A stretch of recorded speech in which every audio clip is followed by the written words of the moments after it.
Hey there, it's Melissa with melissasplin.com, sharing with you today a quick tip on how to rethink the way that you frame your pieces that may not quite fit.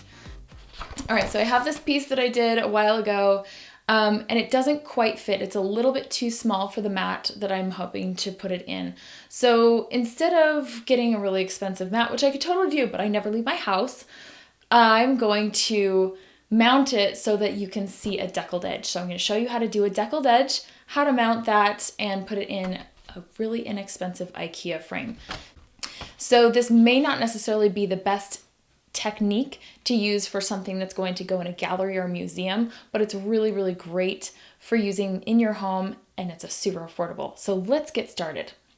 So we're going to give our artwork a deckled edge, and then we're going to mount it on this really bright blue paper. First, we want to just basically eyeball how much we want to get rid of. And I'm thinking we probably want to get rid of about a ½ inch per side. When doing a deckled edge, you don't want to remove less than that because it's just going to take forever. We're going to take about a ½ inch from either side, and that's going to give us a nicer buffer.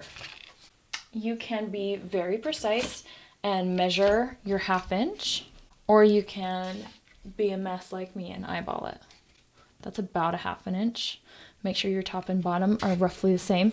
The nice thing about the deckled edge is that it really doesn't have to be totally perfect, but you want it to be close. Okay, so I'm going to put my metal edge down, and I'm going to just rip the paper up. And by ripping it up, I get this nice, soft, organic edge, which is really great to showcase. So you see how it's a little bit uneven here on the bottom? I'm not going to worry about that too much. Maybe I'll take a little bit off, but that's about where I want it. Okay, I'm going to do it on all 4 sides, and then we'll put it in the frame.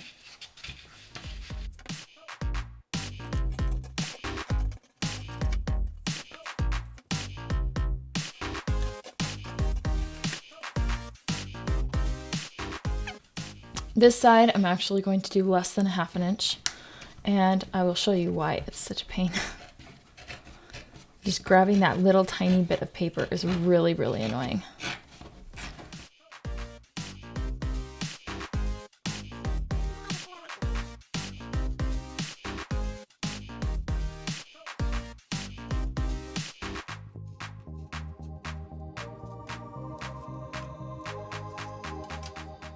There we go, our piece is roughly centered.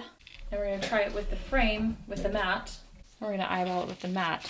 And you can see how that looks significantly more purposeful on there. So we're going to mount it on there and then put it in the frame. I'm going to make my decorative colored paper the same size as my mat. So I'm going to just mark this out with a pencil. And then I'm going to put my art piece on that and then cut it.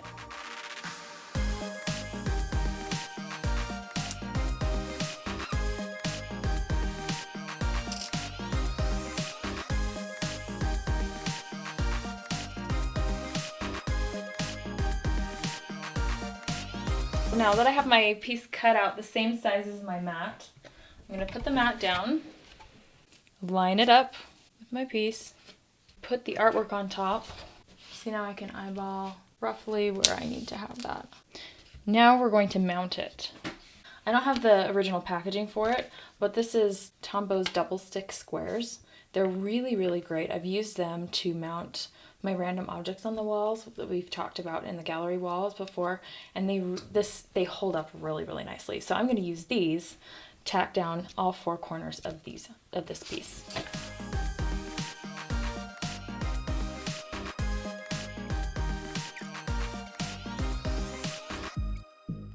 So now I'm going to line it up and create a little bit of extra space on the top, on the bottom.